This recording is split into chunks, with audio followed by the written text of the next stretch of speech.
Hello, everyone, and welcome back to the Jake's Take with Jacob Elyachar 5th anniversary kickoff month. I'm your host, Jacob Elyachar, the chief content producer and writer of jakestake.com, a pop culture entertainment news website. If you're watching this on YouTube, please give us a thumbs up. Please subscribe, Please down this episode and all other episodes as well on audio. There's no one's better to have part of my 5th anniversary kickoff than this guest. This is his 3rd time on my platform. For those of you who don't know, he is a reality TV icon. He's a 2-time challenge finalist. He is creator of Tan Mangement. He's the captain of Kingdom FC soccer team. Please help me welcome for the first time in 3 years, Paulie Calafiore. Wow, Jacob, it's been 3 years? 3 to 4. That is, wow, where has the time gone? Where has the time gone? I know, the last time we spoke with each other, it was in quarantine. Oh, thank God those days are behind us. Absolutely, my friend, absolutely. Paulie, before we get started, I want to tell you this publicly. You have been a bright light for me, not just to me, but to many members of the challenge community over the past couple years. So, and I got to say, I am so proud of you. You are awesome. And thank you so much for being one of my favorite guests on my podcast. Thank you so much, Jake. It really means a lot. Warms my heart. So I appreciate all the love. You're always hyping me up. I love it. Whenever something's coming out, I know Jake's going to be there hyping it up. So I appreciate the love. Thank you so much, Paulie. I really appreciate it. So, Paulie, it's been nearly 4 years since we last spoke. So how have you grown professionally since we last talked? Well, it's been almost 4 years. So I guess where things have grown professionally is, the Tan Mangement has gone from its infancy stages to being all grown up. The 10 productions went from doing 1 or 2 events a year to doing an event every month. I've been able to invest in a lot of real estate rental properties, so that's kind of how everything has grown over the past 3 to 4 years. I mean, I had 2 options when COVID hit, and that was to either stop doing what I was doing or to work harder and double down on everything I was doing. And I chose to double down and work harder on everything I was doing. And we're not out of the gate yet, but I'd say we are out of the gate and doing much better than we would have been doing if I had just stopped. I totally agree, Paulie. And first of all, I got to say that I was so thrilled to see you back in the challenge world. I've been drumming the beat. I've been helping Team Cringe. I've been helping everybody getting you back on the forefront. So I'm so glad to see you back. But the first time you came back to us was actually participating in Challenge the Untold Story documentary. So what was your reaction when you got the invitation to participate? Well, first I want to say, thank you to everybody who's been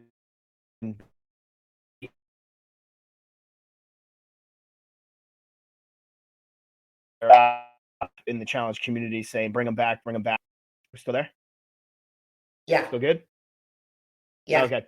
I'm back, and I'm not going anywhere. So I appreciate all you guys. I really hope that it makes you guys feel good. That I am back, because without all of your support and all of your help, always constantly, cheering for me and having my back on that, who knows if I would have ever came back.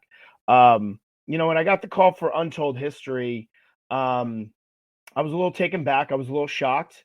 I'd gotten the calls for seasons prior to the Untold History. But that came, I think, after, like Ride or Dies might have been, just wrapping filming, hasn't started airing yet.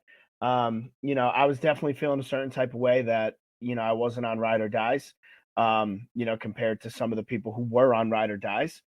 And I was ready to kind of close the chapter on the challenge and kind of be like, you know what, it was a good run, but I'm not going to sit there and be a character that they call and then not put on the show, because I'm not that kind of character. I'm one of the more polarizing characters that has come from any reality shows. And that's not me being cocky or conceited. It's just I know my value and I know my worth. And I know what I bring to the table. I speak my mind. I compete hard. I'm authentically myself, whether in the past that's been for the worse, and now in the current and present, and future moving forward, it's now for the best. There's one thing I don't do is fake it for the cameras. So when I was picked to do the Untold History, I thought it was such an honor. And it made me feel like, okay, you know what? I'm part of something that is going to live forever. This is the challenge Untold History. This is a documentary. Like wherever this goes and wherever this airs, like my face is in there. I'm there talking. I'm a part of it. And I thought that was pretty awesome, and I thought that was pretty cool. And I didn't take that with a grain of salt. I made sure I went there and I was once again just authentically myself. It was so good seeing all the producers and all the behind the scenes people who I had missed for so long. I got to meet a handful of people that I maybe had never met. I got to meet some people that were new. And overall, it was just a really amazing experience. And it made me realize just how much I missed it and how much I really, truly did miss, that aspect of my life. And I'm very happy that the chapter is not closed, and it's actually still being written. So I'm very excited. All right, so let's get started, because while we're on the subject of the challenge, for the first time in 7 years, you returned to CBS to compete on Challenge USA Season 2. And you competed against people who in the past were rivals, such as Johnny Bananas, Josh, and Tori. So did you have a game plan in place just in case things went south? I always have game plans going into these games. I have like 4 or 5 game plans. I try to think of what the format could be. And then I create game plans like surrounding that format, right? Because, from my perspective, if in a perfect world for myself, if every season was an individual season, that's what I would love. That's what I would thrive in. And I'd really enjoy that, where it's like everybody competes. There's one winner of the daily challenge. And then, somebody goes into elimination and that person can call out whoever they want to call out. So like a dual format, right? To me, that's just like the best format that there can be, because there is a level of strategy that can go into it, right? But there's also a lot that you can leverage. Partner seasons,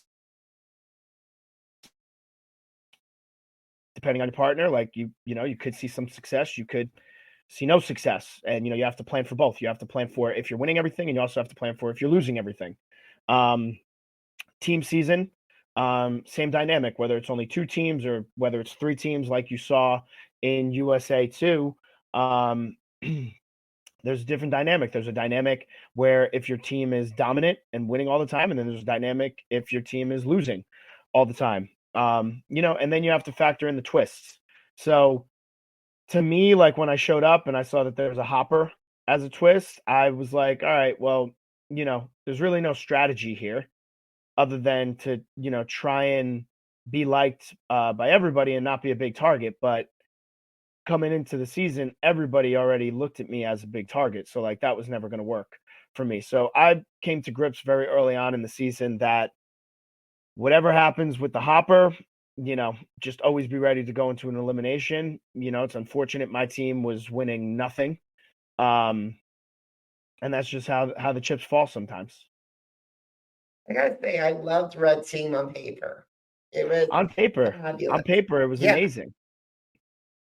Yeah, but however, it was execution that was the problem. Oh, the execution was terrible. Did too many. I think it was too many chefs in the kitchen, right? Like I think that when you have a team like that, people should listen to some of the more seasoned people and then just add their,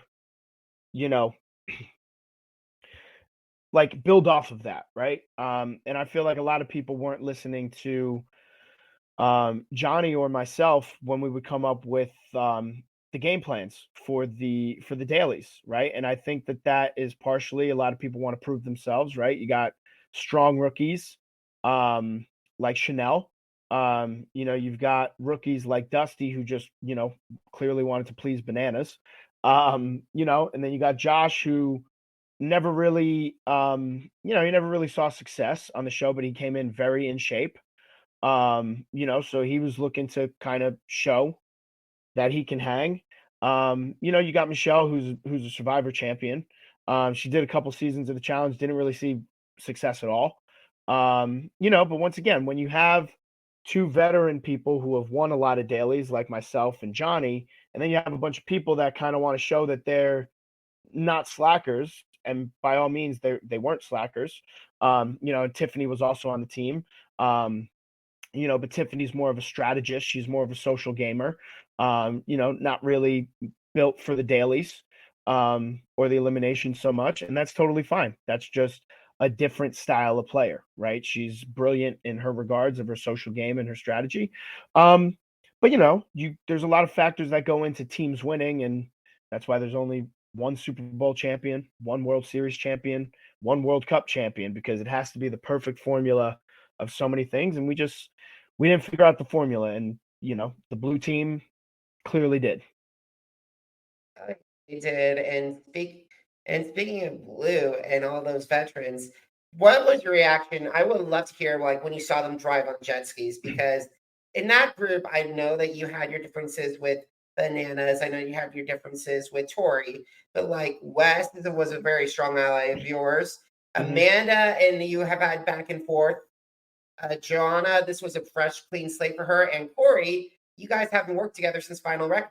Or Yeah, I was excited to see the vets for a lot of reasons. A, I've worked with Amanda in the past. B, I've worked with Corey in the past. C, I've worked with Wes in the past. In an indirect way, I've also worked with Johnny in the past. For little stints, very brief. But when I saw the vets show up and I had an idea that they were going to be showing up, it was kind of like a sense of comfort. You know what I mean? Because it's like going into a game and you kind of know everybody, but you don't really know everybody, right? But they know so much about you. You know what I mean? Like all the rookies, they knew a lot about me. So they knew my style, they knew what I could bring to the table, all these things. And the vets know the same thing, but at least I also know them. So there was like a little bit of more of a comfort with them showing up, even though Johnny and I were never on the best of terms. Tori and I were never on the best of terms. It still felt like I know these people better than I know the new people. You know what I mean? I know what you mean. In all honesty, there are some people I was very excited to see. Tyler, I was so surprised by. Yeah, I mean, I was shocked to see a lot of people, and like I said, like I knew of a lot of the people who were there. I had relationships with certain people, but once again, like when you're playing a game with a lot of Big Brother and Survivor people, the game's going to feel more like Survivor and Big Brother, and that's not really my style. My style is very much like challenge style games. So, And speaking of the challenge, I gotta say this. I am so proud of you. It was, and for those of you who don't know this, Polly, this was you. I gotta say this. It was probably one of the most moving experiences I've seen from any reality TV. And I'm so glad you had a chance to finally tell your story. I appreciate that. And you're welcome. I'm sorry. Because I'm sorry this was emotional, because you have been one of my guiding lights when it comes to this, and like to live on your authentic self and try to be your authentic self, and not try to be a people pleaser. Yes. So Um, yeah, I was saying that basically goes if you're trying to please everyone, you're not pleasing yourself. And it's a very true statement. People pleasers, as good as they make other people feel, the internal turmoil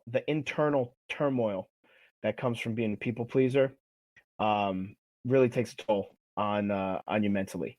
So that's why I'm such an advocate for always just living your authentic life, and also never being afraid to speak your mind no matter what it is. Like, you can live with speaking your mind. What if it upsets people, or if it makes people happy, whatever the outcome is of you just speaking your mind and speaking, as long as you're not like crossing any lines that are obvious, um but you will live a much happier life, no matter what, because if people get upset over what you say, it's like, okay, think about how awful you would feel if you didn't speak your mind and you just kept it all bottled up inside. I mean, I think you guys have seen how that worked out, in my own journey, like when I kept things bottled up inside, like how that played out, and how I was, versus how I am now that I'm not keeping things bottled up inside. It's a much greater experience. And you are stronger for that. And I am in awe of that. So thank you, Paulie. I appreciate you, Jacob. Thank you. You're so welcome. So that you've done a lot of you've done a lot of press already. We've seen everything. So what did that mean to be embraced by your colleagues in the challenge world and by the fandom? It was so different. It finally felt like I was able to like speak and be heard, if that makes sense.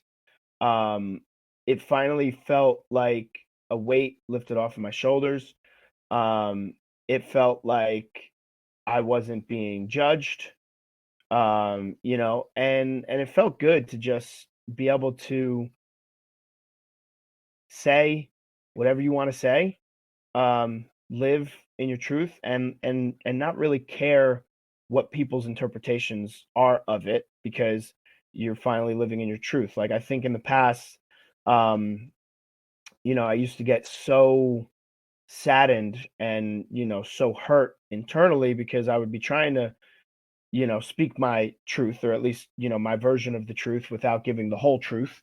And people would just take their own interpretations of it and run with it, and say a lot of really nasty and hurtful things. And that kind of stuff never really affected me. It always fueled me. I have to thank people during that time, because I wouldn't have the businesses that I have, I wouldn't have the investments that I have, if it wasn't for that motivation to keep driving, as they were trying to almost kick me while I was down. But now that things are the way they are now, like, I just want to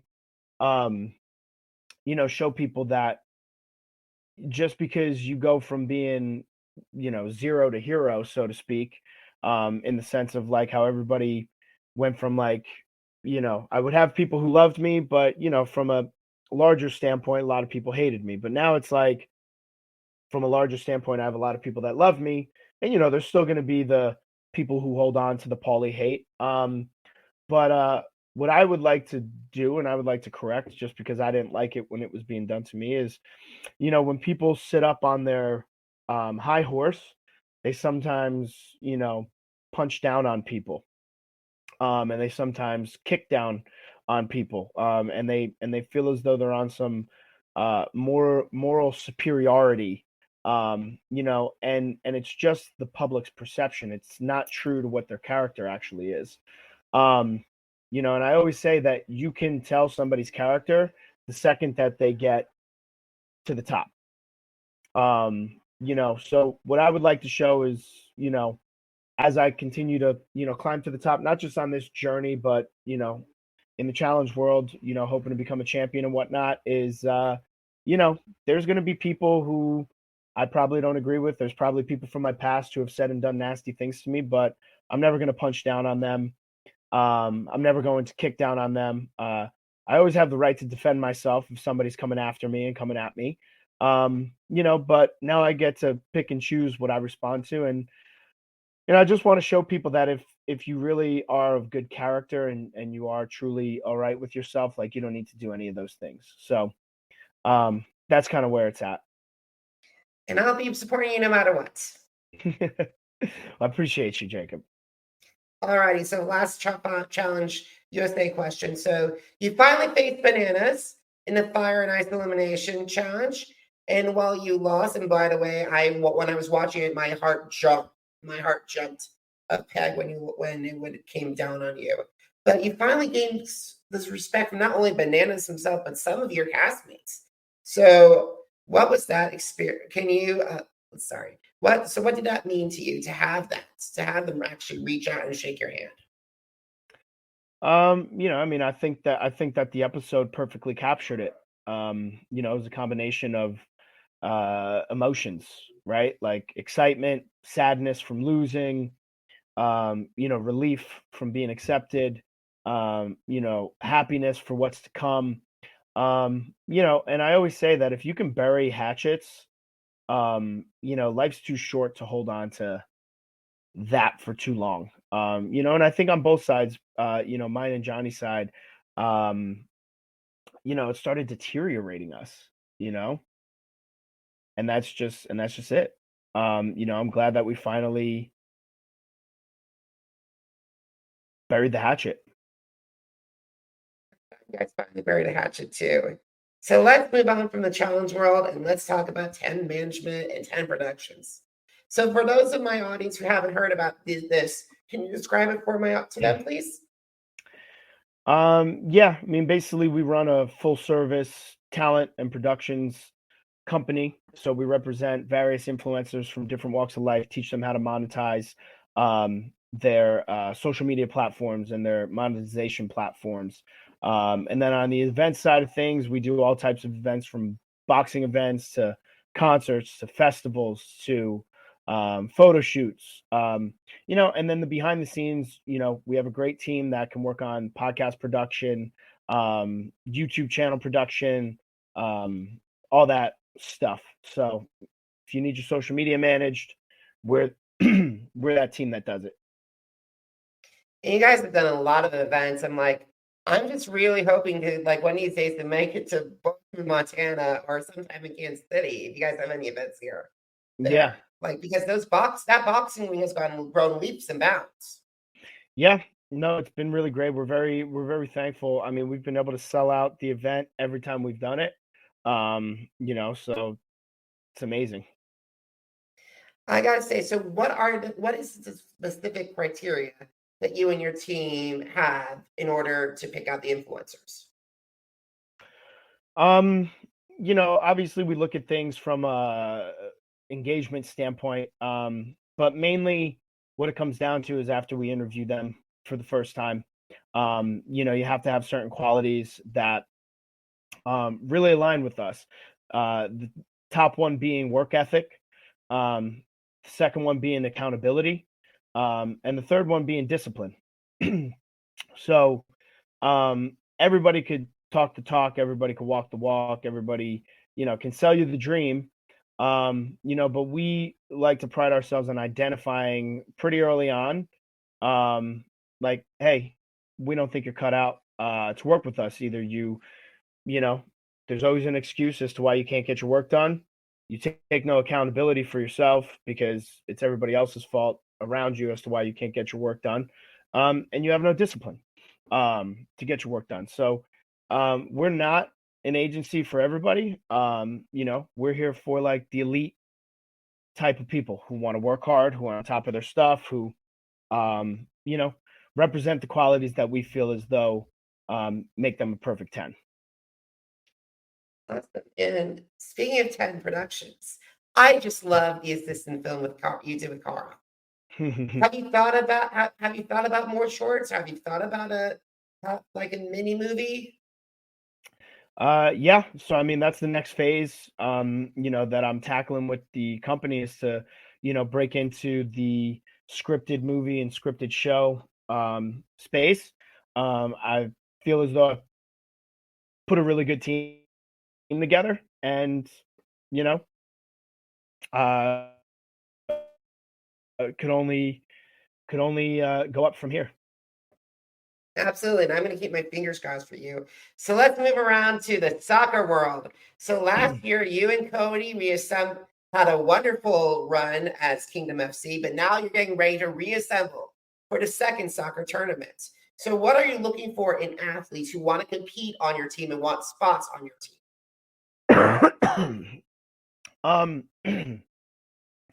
Probably the same things that I'm looking for in my company. I mean, me and my brother were Division I athletes. We were professional athletes. You know, and above all, like we never quit. You know, we have been on teams where we've beaten teams who were much better than us just because our mentality was no matter what the score is, you can win. And in a tournament like this, you need players like that because the scores can go from, you know, 5-0 to 6-5, just like that.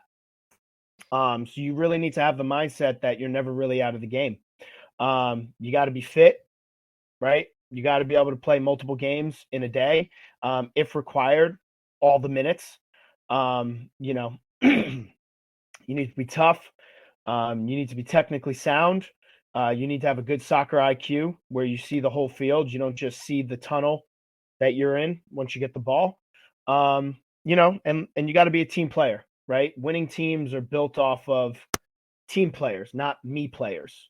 You know, so that's what we're looking for. And that's something that, you know, we've always been on teams like that, that are built that way. So now we're looking to take the good from last year and build on top of it.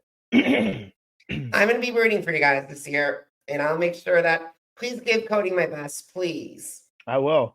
Hey, North Carolina is not too far of a drive from Kansas City. Just saying. Alrighty, who knows? I might need to take a road trip. Yeah, take a road trip, come see it in person. Oh, hopefully, I will definitely like to come and see it in person. So, in addition to all your projects, you've also tried comedy. So, at the past several Challenge Mania live shows, including a Challenge Mania Laugh, and also you participate in Cyrus's roast. So, you try to hand in stand-up comedy. So, are you still pursuing that, or have you thought it's like, okay, I'm gonna put this in the back burner because I have a lot more No, projects? I'm still pursuing it. I don't start anything just to, you know, stop after a couple times. So, you know, part of the reason why I'm doing the whole production side of the company and expanding it is because, you know, I do want more stand-up comedy routines. I've been working on my bits. You know, I've got a lot of jokes written down. So now it's just time to fine tune them and go somewhere and tell the jokes. You know, and I have fun doing it.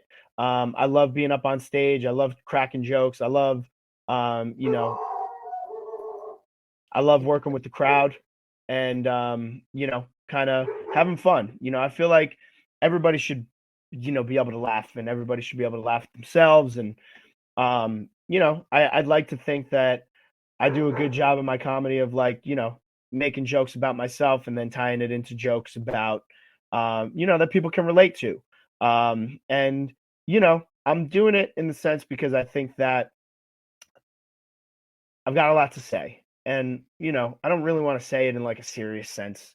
But I do have a lot to say, and I feel like comedy is the best way to do that. Like if you can teach people how to laugh at themselves, then I feel as though you can cure a lot of the world's problems. 100%, and I'm ready to hear you to hear your jokes. Just as long as you don't roast me, my friend. My roasts are pretty good. I got some pretty good Alrighty, I roasts. just hope I don't get a target. Alrighty, so we gotta start winding down our conversation. So, what have you been your thoughts on social media content creation? Because you are doing wonderful on TikTok and with Instagram. You know, it's just like with everything else, you know, you have to be consistent. You have to be disciplined. You always have to be creating content. You know, because if you're not, then you know, you're really getting lost in everything.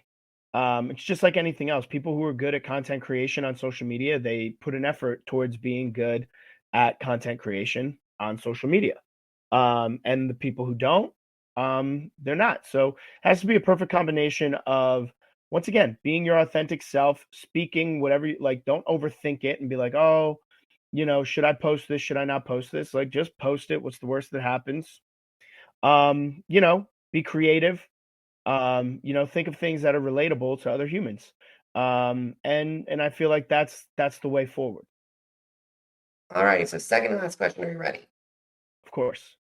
So as you know, right now, this time is people are frantically trying to get their applications in for Big Brother, Survivor, The Amazing Race, and Ninja Warrior, AGT, Idol. So what advice would you have if you want to talk, if people come up to you, say, hey, Paulie, I love trying this reality TV game. I'm trying to put my application out.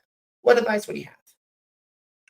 I talk to people all the time about this, and I say you have to be your authentic self. Like if you try to be anything else, it's just going to come across as staged. It's going to come across as forced. And the casting directors, they're like really great at their jobs, so like they see right through that. When you look back at like people's casting tapes who end up getting cast for shows, it seems very natural. Like the whole tape seems very natural. They seem very who they are, very authentically themselves. Like even if they're messing up and getting frantic, like that's just part of it, and they just roll with it. They don't try to be this perfect thing that they think casting directors want to see. It's the same thing with everything, right? Most people never start a business because they overthink. Most people never start a podcast because they overthink. Most people never post on social media because they overthink. Most people don't get cast on reality shows because they overthink. You're right. So that's why it's so important to just be your authentic self, because it's so rare that when casting directors see it, they say, I got to have it. And that's the only advice I can give to you. Absolutely. So final question. Are you ready? I'm ready. Hit me with it, Jacob. Okay. So where can my audience watch you compete on the challenge? Number one. Number two, where can they learn more information about 10 Mangement and also TST? And finally, where can they connect with you on social media? Yeah, well, I mean, I'm pretty sure you can watch me on the challenge everywhere. I'm pretty sure it's on CBS.com. It's on Paramount. Who knows where else it is? Could be on Netflix, could be on Hulu, could be on Amazon. I don't know where they're putting it nowadays. But then you can find me at Paulie Calafiore _ on all socials. And, you can find the links to the 10 Mangement, the 10 productions, all that stuff then and there. Awesome, guys. So, guys, have you missed an episode of the Jake's Take with Jacob Elyachar Podcast? Visit my channels on Apple Podcast, iHeartRadio, Podchaser, Spotify, and Spreaker. The Jake's Take with Jacob Elyachar Podcast, JACOB ELYACHAR. Now, are you on social media? Because I'm on social media too. Facebook, Instagram, Threads, TikTok, and YouTube. They're all Jacob Elyachar, JACOB ELYACHAR, JACOB ELYACHAR. And guys, want to see my first 2 interviews with Paulie? Head over to jakes-shake.com. Once again, jakes-shake.com. Paulie, it's been a privilege to talk with you. I'm so grateful for our friendship. You are absolutely amazing. And please, let's not wait 3 years to talk more. Oh, let's not wait 3 years. I didn't even realize that it was 3 years, but I'm very grateful that you had me on here 3 times. I feel honored. And thank you, Jacob, because if I remember correctly, when we first initially were speaking and you had a lot of questions, I just told you, don't quit, just keep doing the podcast. And here you are 5 years later, over 250 episodes. And that's an accomplishment. Not many people could say that they have done that many podcasts. Thank you, Paulie. I really appreciate it. A lot of way to make me blush. You are awesome. You are awesome. Thank you, Jacob. I'm not worthy. Oh, stop it. You are so worthy. Don't ever say that about yourself. Alrighty, I won't. Alrighty, guys. Thank you so much for watching. Thank you so much for listening. Until next time, everybody, have a great one. Goodbye.